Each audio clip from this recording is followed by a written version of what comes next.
And it just keeps getting better.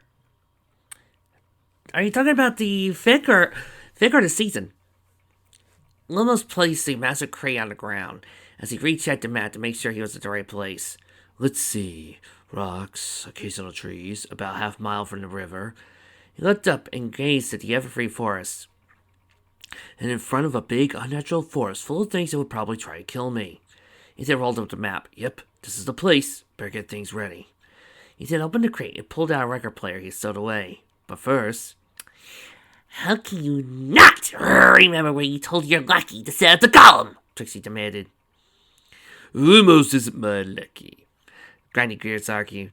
And I can't help that I'm not familiar with the Ponyville geography. That's why I marked the test site on our map. What's you then gave to Lumos?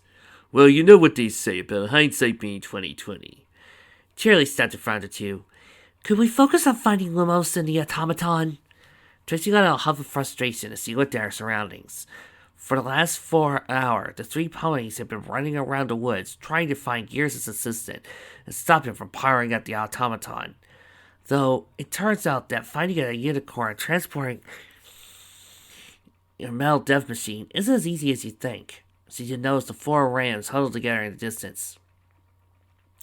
Come on, the representative said as he pointed towards the rams. Let's see if they found anything. Said rams seemed to have separated themselves from the rest of the flock, seeming to be quite content being just the four of them. Bah! Bah! One of the rams let out frustration and groaned. For goodness sake, Bart, follow me. Leave it over this. The bars need to be sharp and short.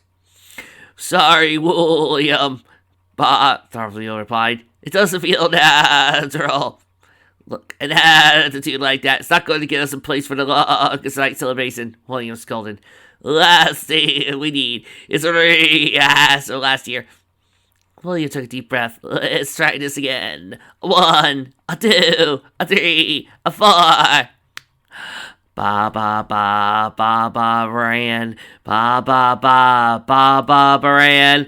Ba ba ba ba ba ran. Oh, Barbara Ann, take my hand. Ba ba ran. Barbara Ann. You got me a rockin' and a rollin', a rockin' and a reelin'. Ba ba ran. Ba ba ba ba ba ran. I love that song. Makes me think of my grandma. Much better. Though the harmony still needs work. William noticed one of the other rams had raised hoof. Sean, do you have a question? What's a hand? Before the head ram could reply, he noticed Trixie approaching. Ah, Representative Blue Moon, good to see you. We've been over this, Willie. Call me Trixie. And we've been over the fact that my name is William. The ram stopped back. Not Wooly. They know each other? Gears asked Shirley. Those four had tried to get a gig at the last year's longest night celebration, the teacher explained. When they found out Trixie had overlooked them as replacements when the main backed out, they staged a week-long singing protest at the residency. You mean they spent a week belting out a cappella music? Gears clarified. That must have driven Trixie insane. Actually, the four rams were Trixie's bathroom. The shower could be heard in the background as the rams started singing. Ooga chaka, ooga chaka, ooga ooga ooga chaka, ooga chaka, ooga ooga ooga chaka, ooga chaka, ooga ooga ooga chaka. Trixie did stuff from the shower. I can't stop this feeling deep inside of me. Girl, you don't realize what you do to me. When you hold me in your arms so tight, you let me know everything's alright. Oh, hooked on a feeling of how I'm believing that you're in love with me. We're looking for a male unicorn, transporting something that could cause great harm, Trixie exclaimed. Have you seen any pony like that around here? Can you give us a description of the unicorn? William asked. Gears paused for a moment, trying to think of the best way to describe his assistant. Hard-working, though a bit facetious at times. Isn't extremely social, but still has a few close friends. Has a love of rhythm and blues music that I can't fathom. I need a physical description, William clarified. Well, he tries to maintain an active lifestyle, but his doctor thinks he needs to watch his sodium intake. Have you seen any unicorns transporting a big crate? Tracy interjected, clearly frustrated. No. William replied, You're the first unicorn we've seen all day. Then why did you ask for a description? So that we know what to look for, William replied. Tracy suddenly looked like she was about to burst a blood vessel. Before she could say anything further, she found herself enveloped with pink limbs. Representative let out a sigh. So, I guess this makes it 35 to 14, huh? Nope, Pinky replied. You just look like you need it. Tracy patted her before replying, Thanks, Pinky. Realizing she then started, she disengaged from the hug. Wait, have you seen a unicorn with a big crate? Sure, Pinky replied. He was just getting off the train. Feeling cautiously enthusiastic, Tracy asked, Did you happen to see which way he was going? No, Pinky admitted. Though he did ask me to help him find his map. Turns out he lost it in his hooves. Hope he doesn't feel too bad because I lose stuff in my hooves all the time. She then noticed that one of the foes was suddenly holding a cupcake.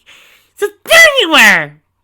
She then promptly ate the cupcake. Focus, Piggy! Tracy said earnestly.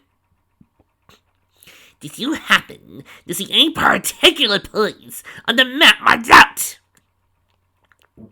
Sure, yeah, circle around the rock field by the Everfree Forest.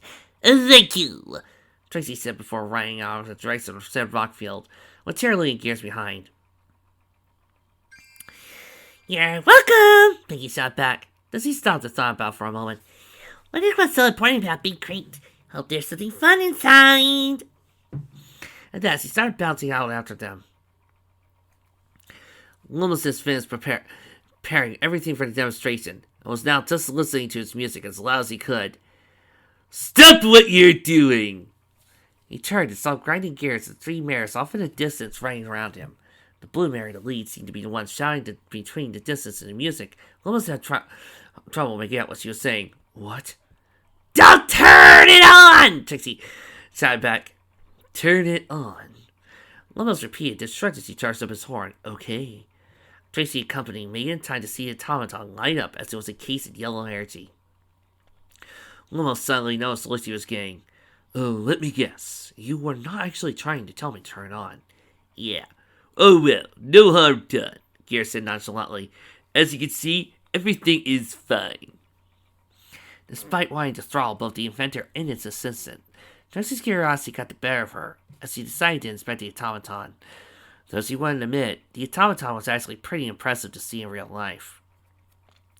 It was maybe a hoof or so larger than the actual Minotaur, and aside from the legs being bulkier, obviously the offer better stability, and the hands being slightly bigger, it was pretty good likeness. From the greatest tone, Tracy assumed it was made mostly of iron.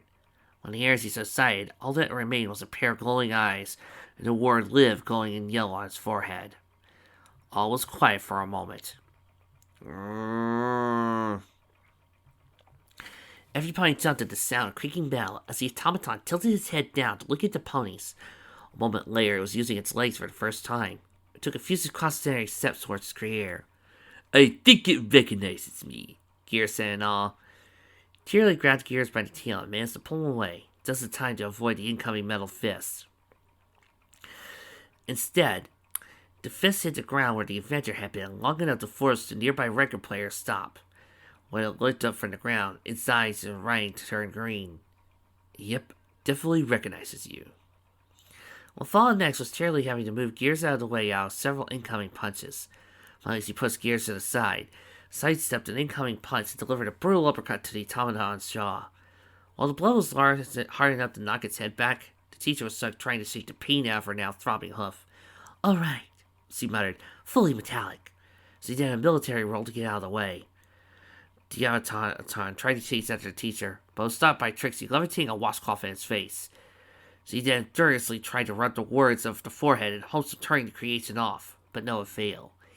"The word isn't coming off!" Trixie said, dismayed. "What type of ink did you use?" "Well, you see," Gear said sheepishly. "My studies found that carving the word into the metal, instead of merely writing it on the metal, increased synchronization between the magic and metal by at least 15%. "What?" Tracy jumped the giant to avoid a fist of her own. "Oh! My turn! Pinky said excitedly. Teleton started trying to squish the pink mare, but every time Pinky would just bounce out happily out of the way, laughing the whole time. "Pinky!" Tracy sighed. "Stop playing with it and go get help!" Pinky stopped mid-bounce and said, "Okie dokie dokie!" and then ran off before the automaton could stop her. The Tau creation was then encased in a two-tone bubble, and Tracy and Lumos tried to use the combined magic to contain the automaton. "I don't understand it," Gear said in dismay. "I specifically did the stuff so that any personality gets implanted on it would be my own. Where did it get this aggression?" "Did you remember to stay calm during the time of creation?" "Of course I..." Gear's paused his recognition hit him. "Oh, what?" Charlie asked. "Well, you see, I might have gotten a little frustrated while I was working on a particularly stubborn shoulder joint." "A little?" Little scoffed. "You were swearing at that thing in 7 languages, possibly 8. I couldn't tell if you were speaking Eastern Hippogriff or screeching incoherently." "That's not important," Trixie said. "What is important? It's finding a way to shut it down before it hurts some pony." "Fair call, though we probably should change tactics soon," Lumos commented. "Why?" Trixie asked. "Well, this thing is powered by unicorn magic, so there's a good chance that this force field will make it..." Lumos was silenced by the automaton's message to the bubble. Both unicorns stumbled slightly for the experience, a sensation similar to a gong being banged in their heads. As the automaton tried to close the distance between it and the dazed unicorns, Shirley ran in and delivered a powerful kick to the automaton's knee joint. It was enough to make the automaton lose balance, fall down to one knee, and use a hand to stabilize itself. Shirley's victory was short-lived as the automaton backhanded her, hitting the teacher in the side of her barrel, knocking her off her hooves. Finally had enough, Gears picked up a rock and threw it at the automaton's head. There was a hollow clang as it bounced harmlessly off the creation's head, but still danced to get its attention. "Now look here," Gears scolded. "I created you, and I will not have you hurting my friends." When it stood back up, the automaton replied by picking up an almost pony-sized rock and throwing it back, narrowly missing Gears. "Okay," Trixie said after getting her bearings. "Plan B." She then filled the air in a blinding light. When all cleared, the ponies had vanished, leaving the automaton standing by itself. "Could you remember to warn ponies when you used that blinding spell?" Charlie scolded. "Well, it worked," Trixie retorted before rescuing a glance from their hiding place behind some nearby works to see what the automaton was up to. "It bought us some time." "So what's the plan?" Lumos asked. "Catch our breaths and go back for round 2? Trixie shook her head. "I doubt we survive." "What if we distracted it long enough to use its energy?" Charlie suggested. "That could take a while," Gears amid. "As a way to increase the length of time between needing to recharge it, I designed a way for it to siphon passive magic from its surroundings." Trixie gasped at Gears. "Why is it that even when you impress me, you make me want to throttle you?" Gears perked up. "You mean you're impressed?" The representative decided to reply with a question. "Do you know what the Everfree Forest is?" The tribe vendor paused before pulling a book. "The Everfree Forest is a forest situated near the town of Ponyville. Considered by many to be an anomaly in nature, the strange creatures and unusual weather patterns found within have been attributed to its high levels of chaos magic." Gears paused. "Oh, what?" "Pure chaos magic is unpredictable, unstable, and has been known to have a corrupting effect on most things that try to harness it," Tracy explained. "So now, not only are we dealing with something that's aggressive and uncontrollable, it's also harnessing the same power that brought us uncontrollable weather, poison joke, and timberwolves!" "Well, look at the bright side," Gear said with attentive levity. "At least it can't..." He was silenced by Trixie sticking her hoof in her mouth. "No," Trixie says firmly. "You tempted fate enough as it is." "So, are you playing hide and seek now?" Everybody jumped when he saw Pinkie Pie appear out of nowhere. "Because if we are, it doesn't really work if we all hide in the same place." "Pinkie!" Trixie said. Not trying her to say, "You were supposed to get help!" "Oh, I did. He's not asleep now. I just got here first." You got one stallion to help you." Trixie almost wanted to shake the party mare. "How is that possibly going to be enough?" Instead of replying, Pinkie forcibly turned Trixie's head towards the horizon. Instead, the representative noticed a red pony stallion wearing a yoke that was galloping towards him at full speed. He did so at 8 signs of slowing as he headed straight for the automaton.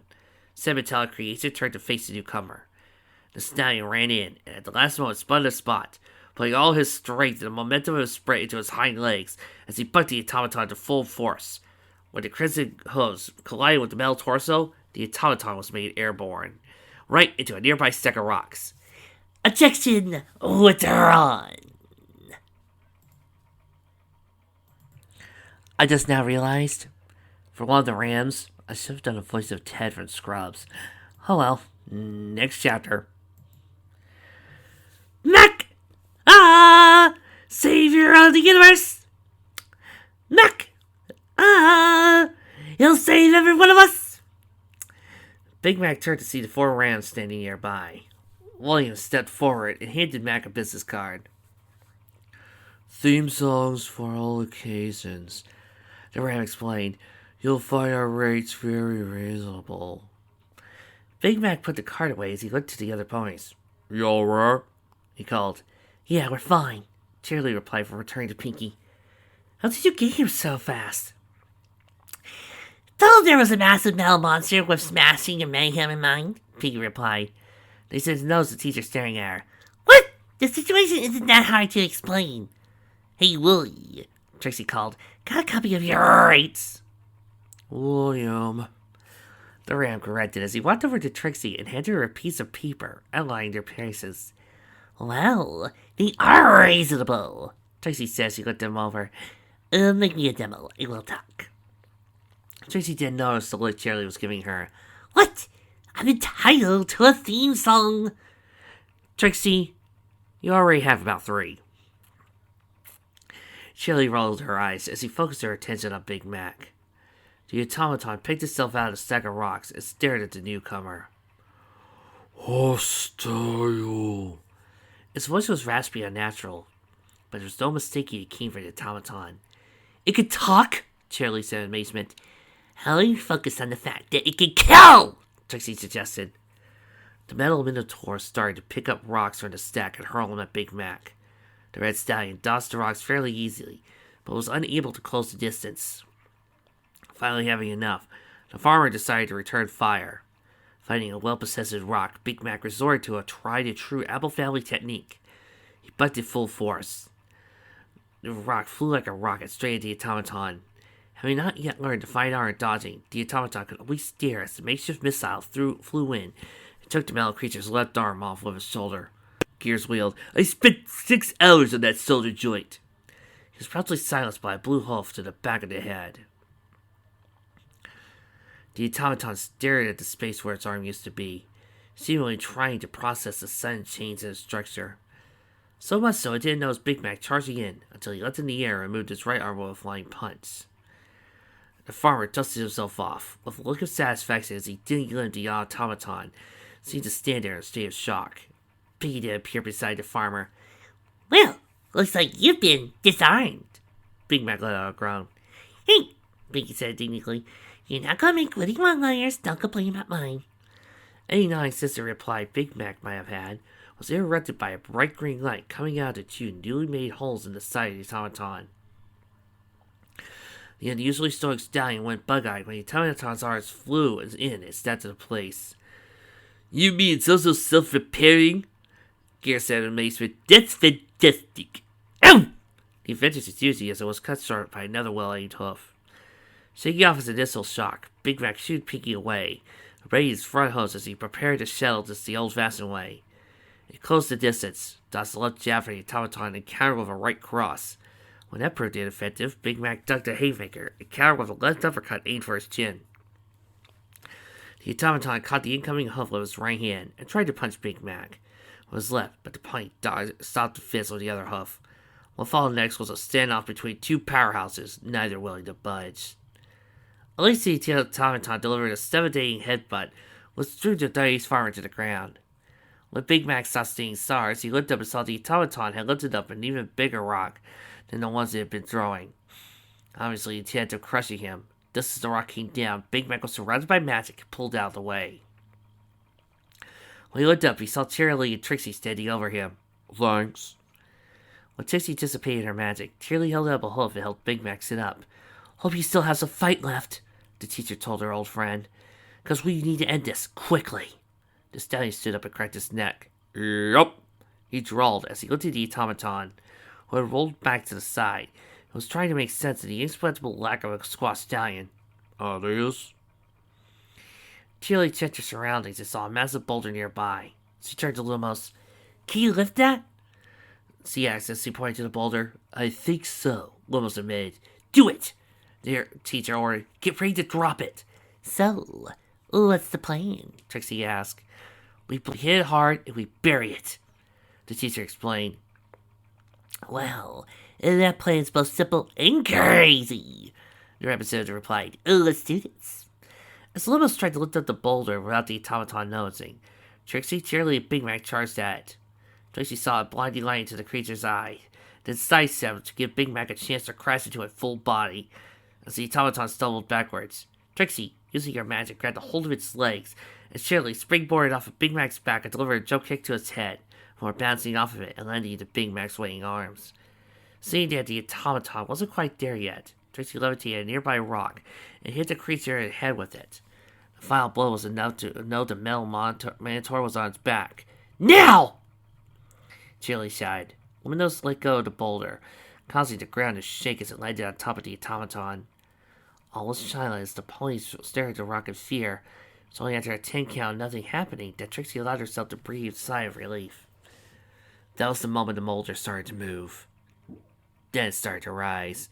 The ponies could only stare in disbelief as the boulder rose higher to reveal the automaton lifting up the boulder. Every pony present couldn't help but stare on in shock and awe as they watched what an amazing feat of strength. That awe ended when it threw a boulder at Big Mac. Not having a better plan, the red stallion jumped out of the way, near avoiding being crushed. When he looked back up, the automaton was gone. Huh? Big Mac's ears had perked up when he saw something behind him. He turned and came face to face with a big metal torso. Horse apples. The next blow for the automaton connected, sending the farmer flying. When the stallion landed, he came face first to a skidding stop and didn't get back up. The ponies raced to Big Mac's side, preparing to protect him from further assault. However, when he looked back up, it appeared he had focused on Big Mac. The automaton had left. Where did it go? Trixie asked. Right now, I've got bigger things to worry about, Cheerilee replied as she and Pinky rolled Big Mac onto his back. As the teacher gave the red stallion a look over, trying to discern what shape it was in, Big Mac let out a groan as he opened his eyes. Cheerilee struck her forehead near the farmer's face. How many hooves do you see? Big Mac tried to focus on said hooves. The boy? Or not the boy? I'll ask the question. Whether it is nobler in a man to suffer the slings and arrows of outrageous fortune, or take arms against a sea of troubles. The stallion seemed to go off on its own soliloquy. Wow, Pinky said, his model's got not good. Trixie ran her hoof down her face as he took a cleansing breath. Okay, new plan. Pinky, you Luminos get to Big Macintosh in the hospital. The rest of us will find that death machine and try to stop it. So basically the old plan, but now with less ponies you start with. Lumos backed off when he felt Trixie's piercing glare. All right then. Pinky was leading away from Luminos, who kept levitating the still silhouetted stallion. Trixie started to follow what looked like to be Tauntaun's trail. Look, I don't want to be the one to say this, Cheerilee said, but I'm really not liking our chances right now. Maybe it would be better to retreat and regroup. I'd love to, Trixie replied, but if we leave that thing out of our sight for too long, more ponies could get hurt. Trixie stopped as he deliberated. You two go back to town and see if you can get more help. I'll track it down instead of the flare, and I find it. There's no way I'm leaving you by yourself. Look, we need help, and we need to keep tracking that thing. Last time I checked, you can't send a signal flare, and we can't exactly bump and grind not to get lost on our way back to town. Grinding gears, The inventor corrected. I know what I said. Shirley continued about arguing, but realized despite her hating this idea, there really wasn't an alternative. Alright, let's don't do anything crazy. She paused. Or, at least crazier. Trixie gave a half-hearted smile. No promises. As Shirley and Gears swept back to town, Trixie took a moment to motivate herself as she started on the trail of the automaton. Okay, Trixie, time to earn that knighthood! Again. Wah-woo, wah-woo, wah-woo, wah-woo. When criminals in this world appear and break the laws that they should fear and frighten all who see or hear, the cry goes up both far and near for Lula Moon, Lula Moon, Lula Moon, Lula Moon. Trixie saw the Ram Quartet standing by. Like the tune, but lose the Lula Moon bit, the representative said. Keep trying! Snails was busy exploring the forest as usual, looking to see if there were any bugs that needed a warm place to stay for winter. Feeling a chilly breeze, he tightened the red scarf its moment by him before directing its attention to a promising log. Dum, dum. Snails turned over and along and saw a giant metal minotaur staring down. Hi there, the cult replied cheerfully. I'm Snails. What's your name? Hostile. Hostile? That's a funny name. Ah! Shirley stopped her tracks. That's Snails! Who? He's one of my students, the teacher explained. Come on! Snails ran for dear life as the automaton gave chase. I'm sorry I said your name was funny! He wailed. As he ran, his scarf started to loosen. He accidentally stepped on it and came crashing face first into the ground. When he dug his face out of the snow and rolled onto his back, he saw the automaton standing over him. Hostile. The metallic monster raised its fist. As the fist came down, Snails closed his eyes and braced for impact. Hearing a thump but not feeling any pain, the cult opened his eyes and saw that standing between him and the automaton, blocking the fistler of front hose, was his sister. She did not look happy. You want to see Hostile? Raindrops asked. You just found it.